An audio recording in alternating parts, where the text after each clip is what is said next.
Welcome back to the Rally Room. Your host, Isaac Hunter. We got a special guest today. I wouldn't be here if it weren't for the guest. It's Jason Wilde, one of the co-founders of Ridd. Jason is somebody I look up to. Seriously, anybody that knows Jason has to look up to him. And we're going to dive into that a little bit.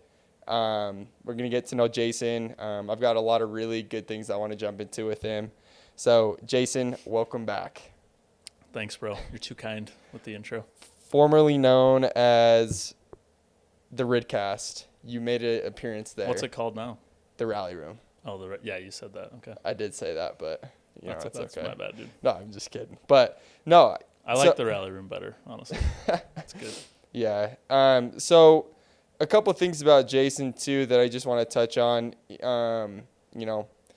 Success is relative. He's a very humble guy, but he is definitely someone to look up to from a financial standpoint too. He's started multiple businesses and exited multiple businesses. Very entrepreneurial minded. He's kind of done it all. So yeah, give me kind of just like the quick 2-minute rundown of just like from college on kind of how things have gone for you and how you ended up here. Yeah, I started my first business after a year of college and ended up selling it a couple of years later. And I didn't make a ton of money, but What was that one? Nice Guys Loans. Ah, that's right. If you've ever been to Vasa and you've ever been on those treadmills before, you've probably seen the banner streaking across the screen. Yeah, it might still be there. I don't know. Might still be there. I've definitely noticed it not that long ago, I feel like. Yeah, I mean, I didn't make a ton of money, but at the time I was a year into college, or I guess a few years into college. And so it was great, paid for college and put a down payment on a house and put some money in the bank. So it was good. It's a very fitting name, Nice Guys Loan. We got a nice guy. Thanks, dude. That was the theory, just be nice to offering the people. Predatory rate loans. Yes, exactly. I'm just kidding. No, you were cutting those guys out is what you were doing. Exactly. We were the nice guys. But I don't know, I guess from that point I kind of had the bug, you could say. I don't know if it was like the entrepreneurial bug. That's actually funny. I think the word entrepreneur gets thrown around a little too loosely. Like, I view myself more as a small business owner. Yeah. Entrepreneur in my mind is like, the guys that are on the cutting edge of technology and coming up with new ideas and products. I feel like entrepreneur is too high of a word for me. It's more of like a small business owner. But I got the small business owner bug, and it was kind of like, oh yeah, I mean, I realized there, like, you can, there's not any crazy secret sauce to starting your own business, and it's a lot of hard work and a lot of things have to go right, but you can do it. And so from that point forward, it was kind of like, I knew I would always be doing something that I was either an owner of or that I started or whatever. So you went from Nice Guys Loans. You went to one of the big four. Yeah, I got my degree in accounting and went to Ernst & Young. Very brief stint there, less than a year. And then I went to a financial management firm, so we just managed high net worth individuals' money. They were mostly like retired Chevron executives and I don't know, people from all over, but mostly from like the East Coast. And did that for about a year and a half, and then went to a smaller accounting firm where I had some equity in Utah County. And from there, I left and started my own accounting firm and a payroll company. And then I did that for about 4 years and then went to Ridd. So when I say went to Ridd, do you want to hear the story? Or? Yeah, I would love to hear the origin story. The payroll company we still use. Yeah, we still use American Benefits. Great American company. It's funny, my dad helped me come up with that name. He's just like, just go with something that sounds like people have, like it's been around for 100 years. Oh yeah, that sounds like a Terminex. He's like, sure. American Benefits, like people will just think that they've heard of that. They'll be like, oh yeah, no, I know American Benefits. Yeah, like Aflac, like, oh yeah. Yeah, exactly. Progressive. So yeah. So yeah, let's jump into the origin story of Ridd. That's never really been discussed. So I was doing taxes and payroll, and was doing it for a ton of sales guys, but also was helping some pest control companies with their tax work and payroll. So I was like really involved in it. And the founders of another pest control company came to me and were like, hey, we want to start a pest control company. We need a financial guy. So I helped them get that started. They ended up selling, so that was no longer there, but I had a really good understanding of how to start a pest control company. I thought I had a way better understanding than I actually did at the time, because it had only been a couple of years. And as you find out with anything you do, like as time goes on, just new problems arise and new things that you never thought of. But so anyway, I was doing payroll and taxes. Things were great, but I'd never loved it, you know? And I don't know. I mean, a lot of people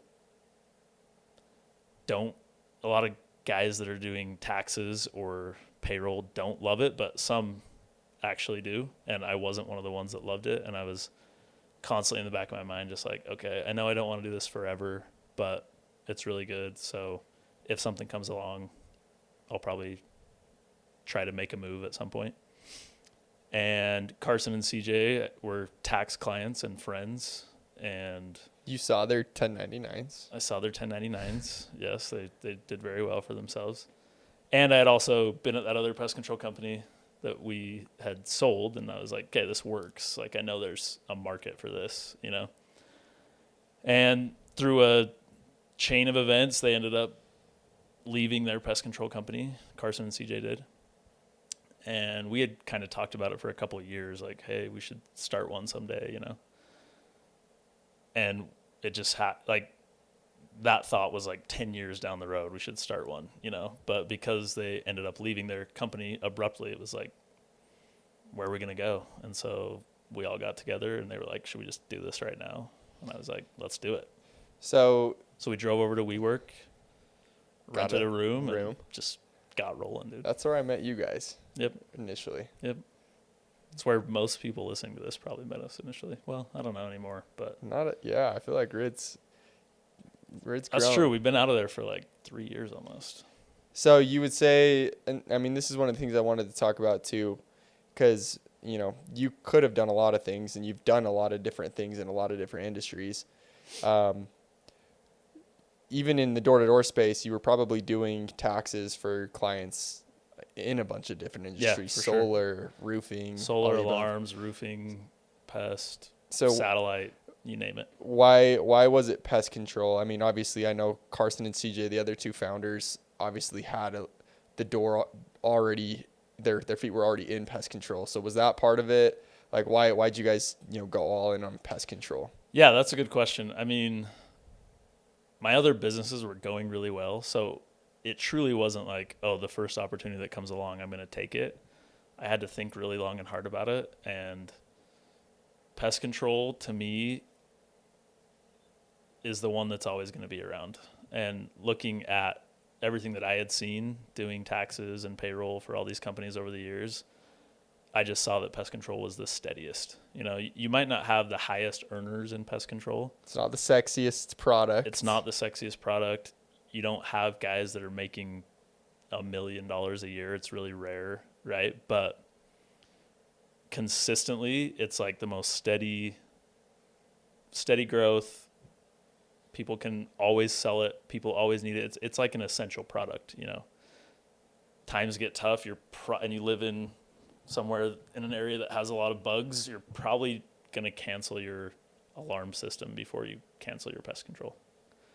And yeah, I mean, I saw it as like, you know what, first of all, it's been around for 150 years, you know, and it seems like it's just getting more and more accepted by private equity. And I thought it was a great opportunity. Yeah. And, you know, I've seen some reports that, you know, bugs aren't going anywhere anytime soon. Global warming, climate change. I mean, there's just going to be more bugs. Yeah, I've actually seen reports that bugs are actually getting worse on the rise. than better. I've seen that too. Do you think we're actually doing a good job? Are we killing bugs. I think we are, man. They're just multiplying faster than we can kill them. I'm just kidding. So last time we talked, we were, I don't know, 2021. I don't know when it was, 2022 maybe. Probably 2021. So the business had been around for one full summer. Yeah. Do you remember how much we did that year in revenue? 2 million, 3 million. Cool. So from the last time we spoke, we were, 2 or 3 million in recurring revenue. Fast forward just a short couple years later, and we're 30 plus million in recurring revenue. So one thing I wanted to ask you was really just like functionally, how has operating and running a business changed over the last few years? And has it really changed? Is it still kind of the same thing? Like, how have you been able to grow a business to what is that, 6, 7, 8 figure business? Is that right? 8 figure business? Yeah. It's a lot different. I mean, at WeWork, we literally had Carson, CJ, and I sitting in one office, and the rest of the company in another office. There were like 6 people,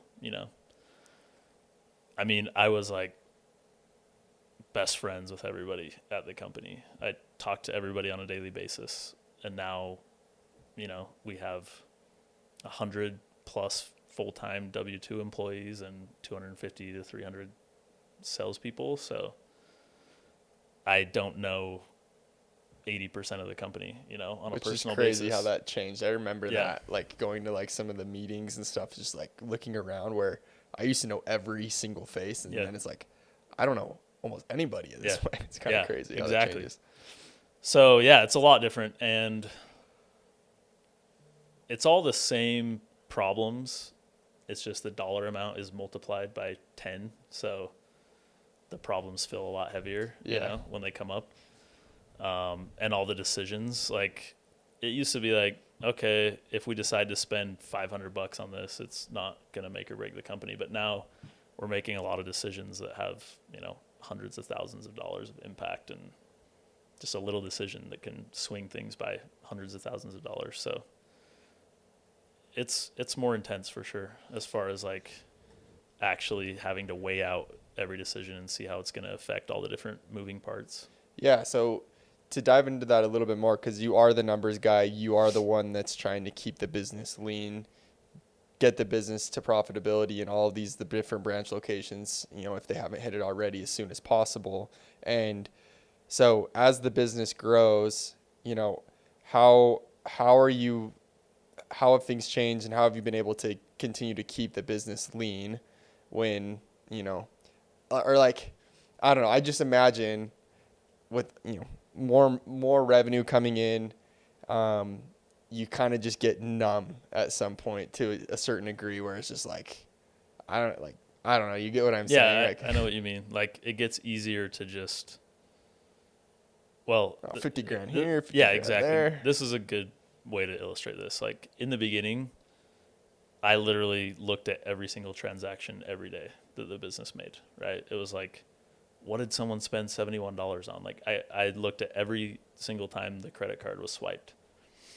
And now we'll have 200, 300 transactions every single day throughout all the branches. So it's like what used to be a threshold of like, $500 won't make or break us. Now it's like, $5,000 won't make or break us. But if you get into that mindset, then those things start to add up really fast, and it can make or break. So you have to really be cognizant of, okay, just because we have so much more money coming in doesn't mean we can just start spending freely.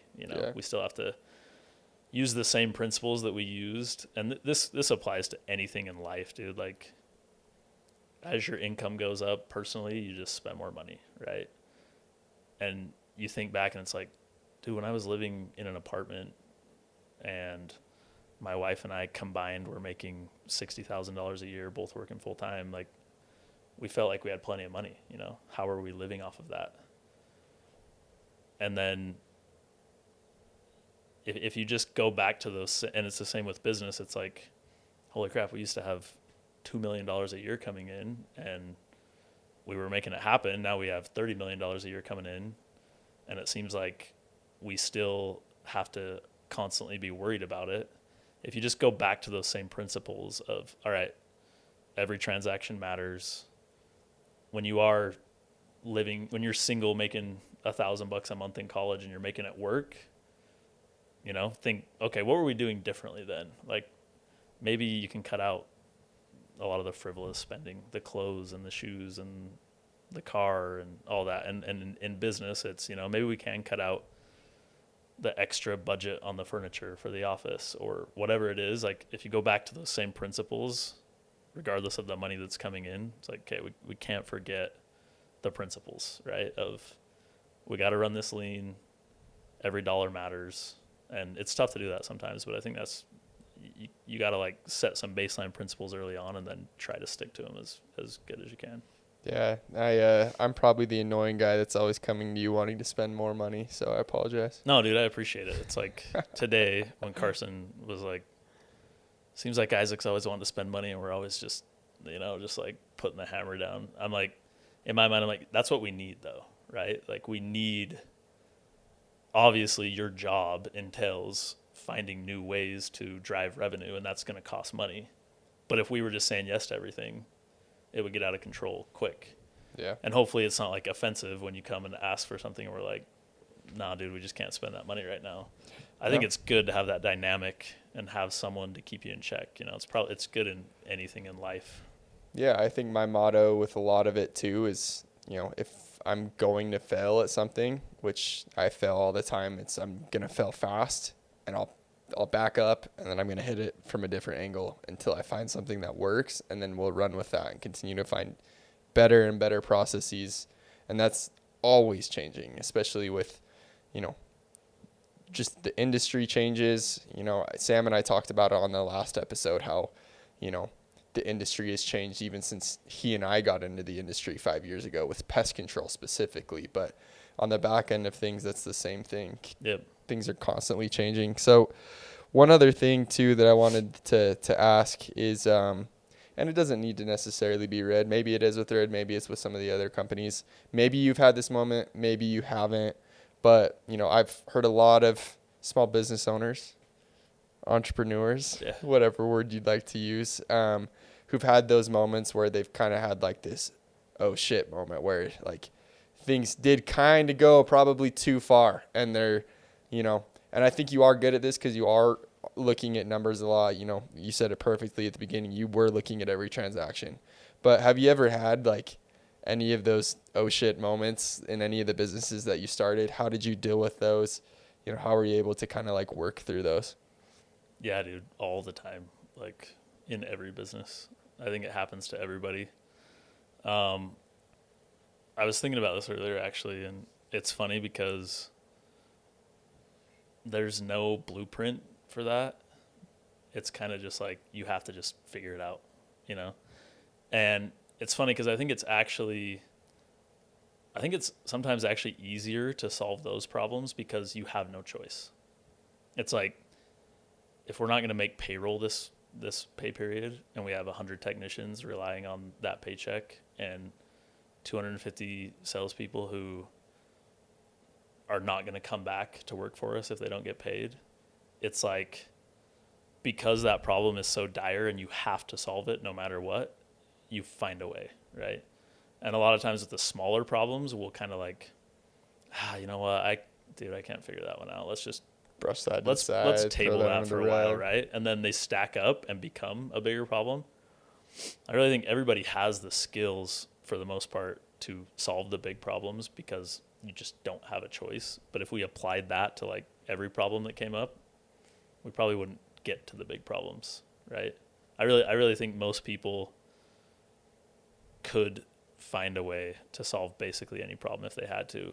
But yeah, it's like when you get to those moments, it's like you just have to figure it out, man. I don't know. Every problem's so different, but there's no blueprint for it. But everybody, I mean, think of a problem in your life where it was like, all right, I have to figure this out no matter what, right? You kind of go into that fight or flight mode and you figure it out. And I think most people are capable of that. You just got to want to do it bad enough. Yeah, I feel like it's, with those moments when you ask that question, I almost feel like I'm even more capable and more ready and more willing for the challenge. And I don't maybe not everybody's like that, but I think I'm always up for a good challenge and stuff for sure. Yeah, and it's like a lot of times the little problems stress you out, and you freeze up and you don't know how to solve it, and you do something stupid or you make the wrong decision because it's not life or death, But when a life or death problem comes up, most of us have the ability within us to just like, all right, no matter what, I gotta figure this out and make it happen, Yeah. Well, and that's at the business level too. And you already kind of related this to like, the personal level too, where like I feel like a lot of sales guys and a lot of people in this industry do on a personal level find themselves in those shoes where they are 1099, they are running their own business. A lot of these guys do make really good money. And I actually knew some guys personally who have kind of like gone through that cycle where this is a really cool opportunity that you've been able to provide hundreds of people where they can go out, make really good money throughout the summer. On the operations side, we do a lot of cool things for the technicians that a lot of other companies just don't do. So yeah, I guess from like a financial side and, from the things that you've been able to do, because I think the best way to learn is to do it. And you've done a lot of these things. So I guess from like a financial perspective, just like an overall viewpoint on how to handle money, do you have any like advice when it kind of comes to that and like the best way to just like take care of yourself and set yourself up to like not have those oh shit moments happen all that often? Yeah. I mean, dude, nobody likes to hear these kind of answers, but it's the same thing where there is no magic potion or blueprint, It's like if you are spending all the money that you make and you're not able to save and you're not able to invest or whatever, like you either got to make more money or spend less money, right? It truly is that way. Like I mean, I hate to talk like I am some example, but I mean, up until while I was working at Ernst & Young and then while I was working at that financial firm, I was literally driving a 1992 Toyota Corolla that had like 270,000 miles. The back window was out. I had cardboard on the back window. I'm rolling up to Ernst & Young in a shirt and tie in a Corolla with the back window blown out that has cardboard on it. And I drove that thing for like 4 years and it was $1,900, And then I upgraded to a 2002 Elantra after that was 180,000 miles, But that 8-year period where I drove those crap cars probably saved me in car payments, I don't know, like $20,000, something like that. So $25,000. And that's enough to put a down payment on a rental property, right? In some cases. So I really do think it's just sacrificing. In this industry, it's hard because everybody wants to it's a show of success to have, and it's across the board. This industry specifically is a little worse, but it's like, that's how you show that you're successful, right? Is by you get home from the summer, you buy a sick car. You get home from the summer, you buy a watch, or you buy the latest Kith drop or whatever. Or you want to recruit and show me your tax return. Exactly. So let's compare. Yeah. And so I know it's hard, but like that's the answer, dude, is if you aren't making enough money to afford the things that you have, get rid of them. Spend less money, use that money to invest. And that's something I did like from day one. When I was working a $12 an hour job, I was putting a little bit of money in the stock market every month, $50, $100, whatever.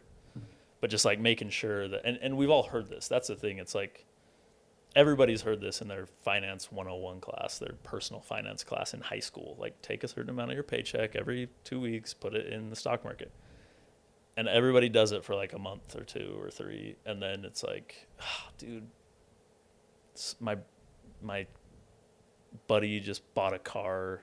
It's so sick. Why can't, like, I make as much as him. Like, why can't I do that, right? Just the comparison. Yeah, it's the comparison thing, and competition. you think that they have something figured out that you don't, you know, so you need to do it. You got to match them, right? And it's like, no, they don't have anything figured out. They're probably just not being smart with their money. Their oh shit meter is running a little hotter than yours. Exactly, dude. Totally. Exactly. And so if you do, the reason they teach that stuff in personal finance in high school is because for the last 300 years, people have been learning lessons the hard way with money, you know, ever since the dollar dropped. And it's like they know that those are the right principles to follow. So if you do that, it'll pay off. And yeah, it'll suck. Like when I was pulling up in my Corolla with the back window blown out to job interviews, I felt like an idiot sometimes, right? Like I felt out of place. But I'm really glad I did it now, you know. And not just because, yeah, maybe that $25,000 didn't change my life forever, but just like learning that, yeah, you don't have to go max out what you can spend on a car payment every month to be happy. You know, every time you get something new, like a car or whatever, it's this great feeling for a few months or a month even. And then it's like life just settles back in and it's like, oh, now I want a different car. Right. So the sooner you can realize that like buying those things is not going to make you happy, the sooner you can start to just be like, okay, I'm going to forego that. I'm going to save. I'm going to invest. And all of a sudden 10 years goes by and you're so happy that you did it. Dude, that's literally like what I just went through and why I just bought that truck. Was that Audi I had was my dream car ever since I started doing sales. Like I'd always wanted an S4. And I told myself when I eventually sold my location, the branch that I had started, that I was going to buy myself an Audi. And you guys asked me to come over to the corporate side of things. And, you know, I left the branch and I was like, oh, sick. It's my time to buy my Audi. And I did. And I had a Jetta before, but it was, let me clarify. It was the GLI. It was the sick trim. Yeah, it was. It wasn't just a Jetta. Okay. But, I had that Audi for like a year and then I sold it because I did not find as much gratification that I imagined I would for years. Literally, like I wanted that car since high school. Yeah. And then I got it, had a tune on it. It was fast. It was everything that I could have wanted. Literally, I did all the cosmetic stuff to it too. And yeah, after a year, I was just like, this is like not what it's about. It's just a money pit. No, yeah. Dude, it's funny. The same exact thing happened to me. After the Elantra, I finally got to the point where I'm like, you know what? I'm going to treat myself. I'm going to buy myself a nice car. And I always wanted a Lexus IS, and I bought one. And literally a couple months in, I'm like, this is sweet, but I want my cardboard think back. Of how much money I could be saving if I didn't have this car, right? Yeah. So I think the sooner you can learn that. And I don't know, like some people truly can find joy in a car for 10 years in a single car, and they just love getting in to drive it every day. And if that's your thing, do it. But something else, you know, maybe it's that huge vacation that you've always just, you're like, dude, if I can just go to Hawaii for a week in the sickest house, and you blow all this money on it, and then you get home and it's like, well, it's over, you know? Yep. I really wish I had that X thousands of dollars back. And I'm not saying don't take vacations, but just understand that spending money on things doesn't make you happy, but having money in the bank and in investments actually does bring you a higher level of satisfaction, I think. Yeah. So and security. Just like last week, we now have another unsponsored ad. This one's going to just be Google Sheets. I've got a budget tracking app you can buy. It's one of the sheets I've built. It's just $50. I'm just kidding. I don't have one. But I do have one other question that I want to ask you just on like current topics. You have made good money. You've had a lot of investments. You bought real estate. You've bought crypto. You've done it all. How do you kind of view investing? Like what's kind of like what's the Jason Wilde strategy? Because, you know, my personal opinion is I want a lot of my wealth tied to real estate.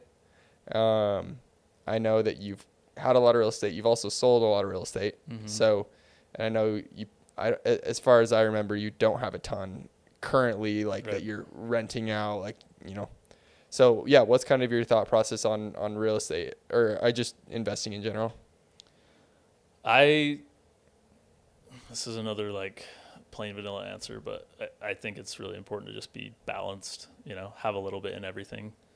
When you get into trying to time things and be like, oh, now is the time to buy this, or now's the time to get out of this and buy this, whether that's with stocks or crypto or real estate or whatever, I think a lot of times that can just bite you in the ass. I really think it's good to like pick, all right, I'm going to put a little bit into a few different things and just write it out. Just forget about it. Just forget about it. Like, that's the number one thing that I've seen with the stock market especially, and everybody has to learn this lesson. Not everybody has to learn this lesson, because I'm going to say it right now, but I guarantee everyone that's listening is still going to have to learn this lesson themselves, because nobody believes you when you say, like, don't try to time the market. Yeah. Like, everybody gets burned.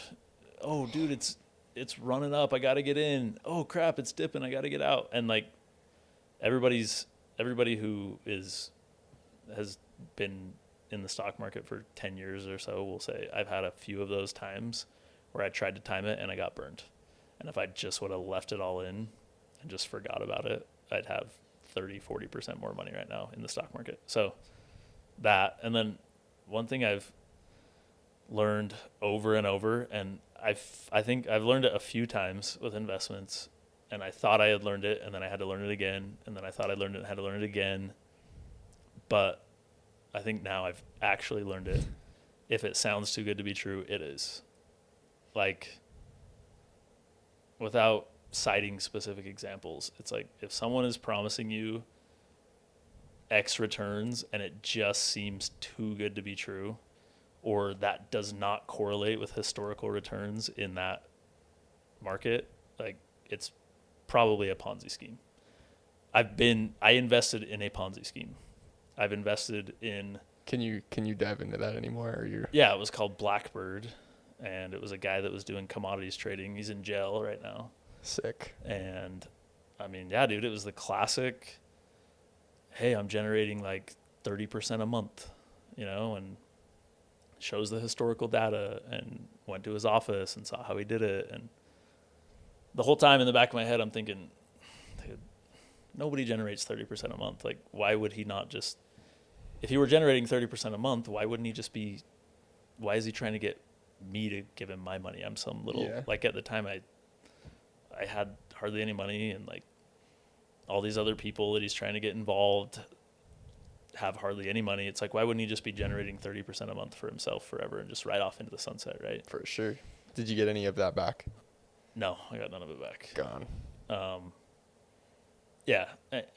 But what took over was I had a buddy that put some money into it, and the first couple months he made like 30% a month. I was like, oh, dude, I can't. Like, A little bit of FOMO. Exactly. FOMO, 100%. Greed, FOMO. I was like, I got to do this. Like, he's going to get rich and I'm not. Put my money in. Sure enough, a couple months later, the guy literally goes to prison. So, and I've seen that happen to other people multiple times. That's the only actual Ponzi scheme I've ever been in, but I've been in a couple other things where it was like, all right, this seems too good to be true, but I really trust this guy, or I really like this guy, right?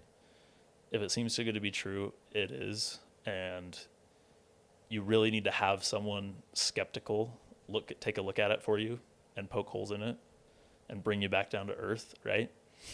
And the funny thing is, in a Ponzi scheme, the first few people in actually usually do end up making a lot of money, because they get in early, the guy steals all the other people's money, gives it to them to give them their returns, and they actually make a lot of money. But you can't plan on being one of the first ones into one of those things, or, so if there's anything you've learned, it's, if you're going to join a Ponzi scheme, be the first. Yes, 100%. You'll make good money. If you sniff out a Ponzi scheme early, get in and then get out fast. So just a couple more things, and I think this has been awesome so far. But one thing that I do want to talk about, and just maybe just have you elaborate on the podcast, because we recently had a leadership retreat up at Heber, the largest cabin in North America. Correct. It was actually pretty sick. I had a good time. Yeah, that was a really cool spot. But one thing that you said that resonated with me is we know a lot less than we think we do, or something along those lines. Yeah. Right? You said something along those lines. So what did you mean by that? And if that's the case, how, being an owner, looking to potentially partner with future branch partners, or even just employees that, eventually find their way at Ridd, or sales, or, technicians or sales reps that end up coming to work at Ridd, how can we add value? And I don't know, those are kind of two separate questions, so maybe kind of piece those out, but I think they kind of come together. So I think I'm beating a dead horse at this point, because I think I've told everybody about this book, but my favorite book ever is called Fooled by Randomness. It's by Nassim Taleb. Right. And I read that probably 10 years ago for the first time. At the time, I just graduated from college, and I was like, I have the world figured out, right? And he delves into a lot of human psychology and how our brain has evolved over millions of years, but he relates it to the stock market and business. And he hits on the fact that humans, we love to find like patterns in things, right? And we love to attribute outcomes to certain inputs. One of the basic examples he uses is 100,000 years ago on the savannah. If you're walking around in some tall grass and you hear some rustling in the grass, the best thing to do is just get the hell out of there, right? Because it could be a rabbit, but could be a lion. Yeah. And our brains have evolved to really like go through those really simple processes really fast, but it makes us so that we want to attribute our inputs to the outputs. Like, oh, if I do this, then this is going to happen, right? Okay. If I work really hard, we look at Steve Jobs, smart guy, worked really hard, became a billionaire. Well, I'm smart. If I just work really hard and take risks, and I'm I just grind, I'll become a billionaire, right? But the odds of every smart, hardworking person out there even making $1 million someday are super low, right? Yeah. Because back on the savannah, it truly was like, all right, if I go out all day and forage, I'm going to find enough food, I'm going to feed my family, everything's good. Now the world has gotten to a point where everything's so interconnected. There's so many variables that go into everything that we do. Everything is so complex that a lot of times you can't know. There's no way to attribute an outcome to anything that you did or didn't do, right? And so when I read that book, it was really eye-opening, because it was like, I kind of thought, oh, here's this formula. You start a business, you do this, and then you sell it and get rich, right? But so many things have to go right along the way. So many things can go wrong that are completely out of your control, and we just don't know what any of that is. Would you say it's luck then? I would say to get to certain points in life does involve a lot of luck, but the more at-bats you get, you're bound to get lucky at some point. So keep trying, basically. But the reason I make that point is, if you know going into something, okay, this probably isn't going to go according to plan because a lot of this is out of my control, you're going to be a lot better adapted to changing as things go, right? When Mike Tyson fought Evander Holyfield's team was like, we've got Tyson figured out. They had this whole plan for the fight. They were like, we got him. And a reporter asked Mike Tyson, like, what do you think of Holyfield's plan for this fight? And he said, everybody has a plan until they get punched in the mouth, right? Like, you don't know what's going to come along and punch you in the mouth. And I'm not advocating for not planning, because planning's good. But I think anytime you go into a situation, whether it's going into the summer with your team, and you have this whole plan laid out, right? And it's like, I'm hitting gold. We're gonna jump from this town and this town, and we're gonna go this way. And I've got 50 guys, so we're gonna do. Let's see, if each guy averages 2 a day, then we're gonna do this many accounts on the summer. It's gonna be this much revenue, and I'm gonna keep my margins at this. That was me. And then day 2, your biggest guy comes to you and says, "I'm leaving, dude. I'm doing solar." Yep. You just got punched in the mouth, right? It's like that literally changes your entire plan. Another quote, I just like to really drive this principle home, but there was a Prussian military general in like the 1800s, and his was, "No plan survives first enemy contact." It's like you can plan out the war as much as you want. You get out there on the battlefield and the enemy contacts you for the first time, and the plan just freaking goes out the window. And I feel like that's how it is in everything in life and business. And if you go into anything thinking that your plan is foolproof, it's going to hurt a lot worse when you realize it's not, and no plan ever is.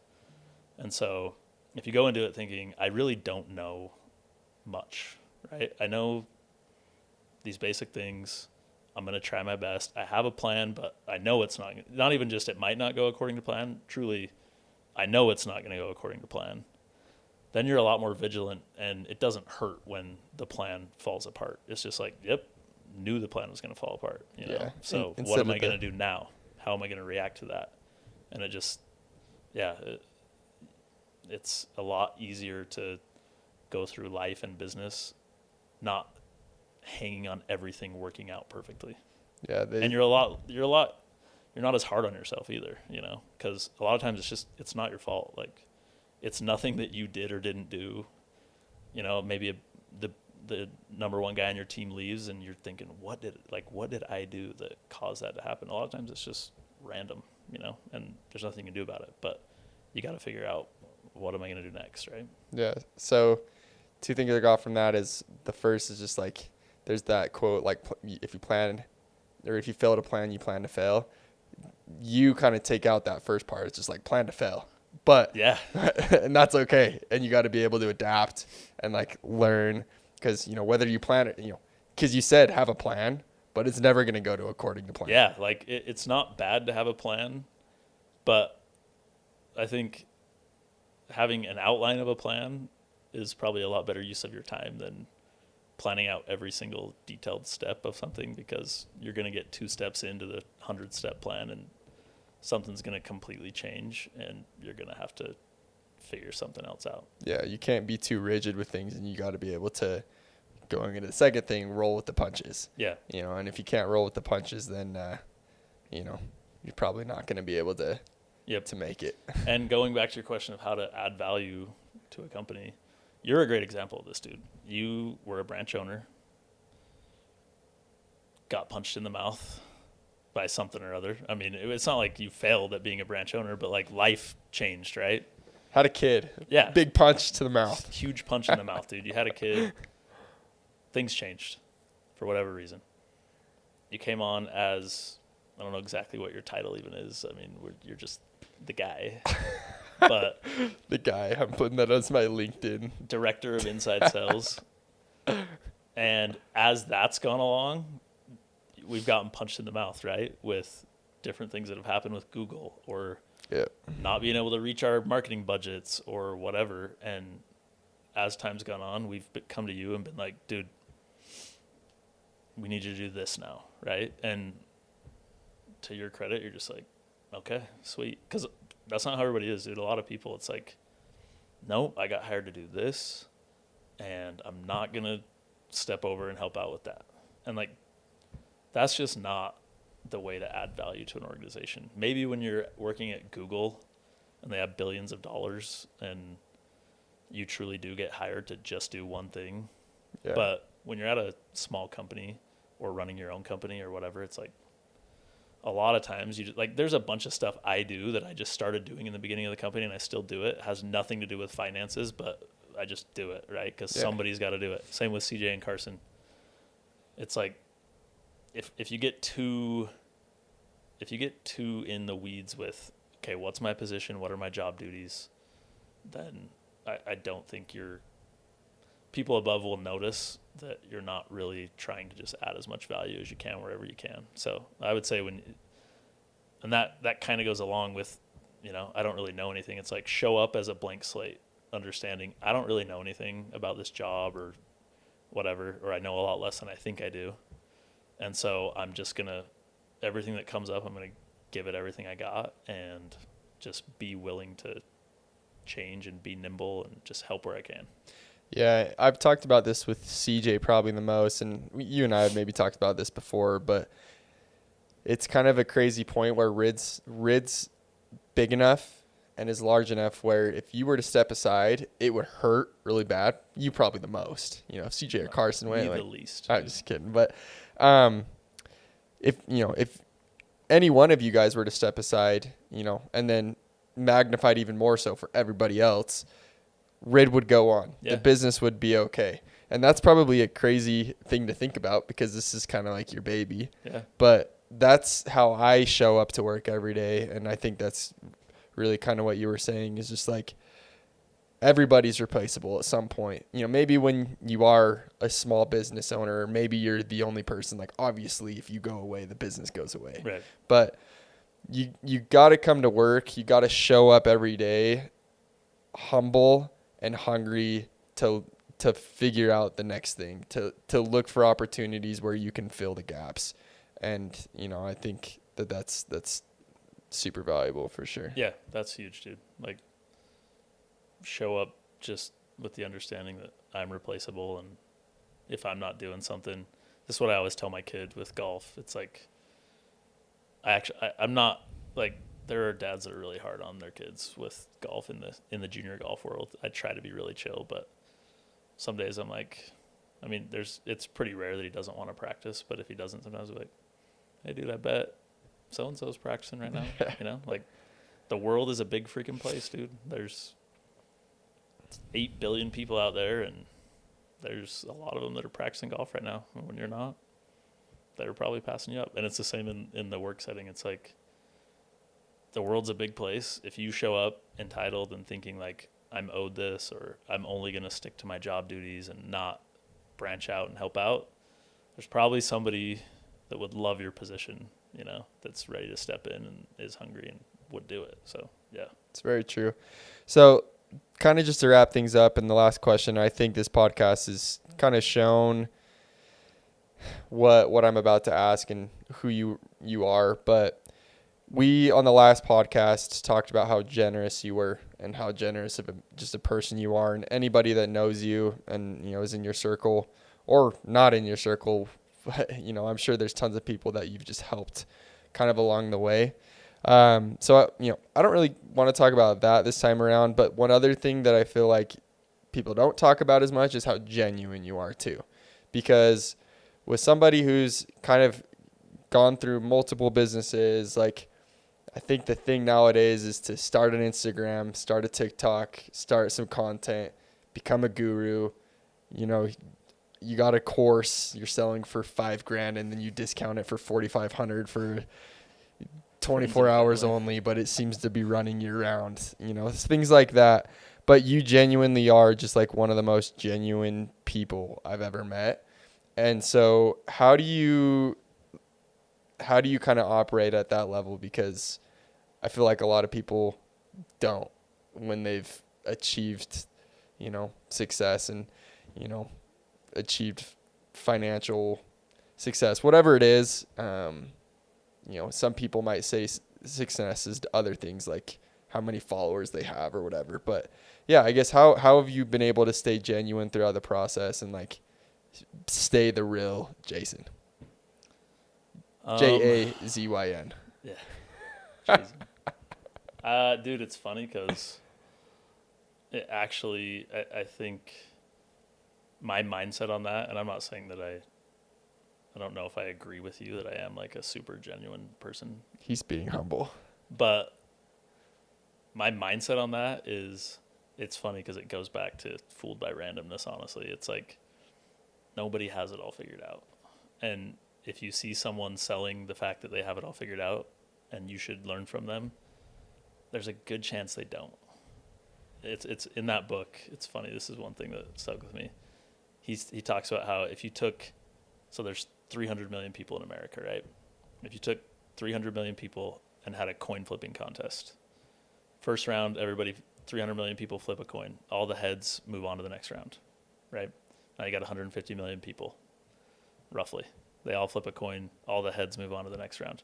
Eventually, you're going to get down to someone who's flipped, I can't do the math off the top of my head, but 50 heads in a row, right? Yeah. And that person's going to start writing books on how to flip heads every time.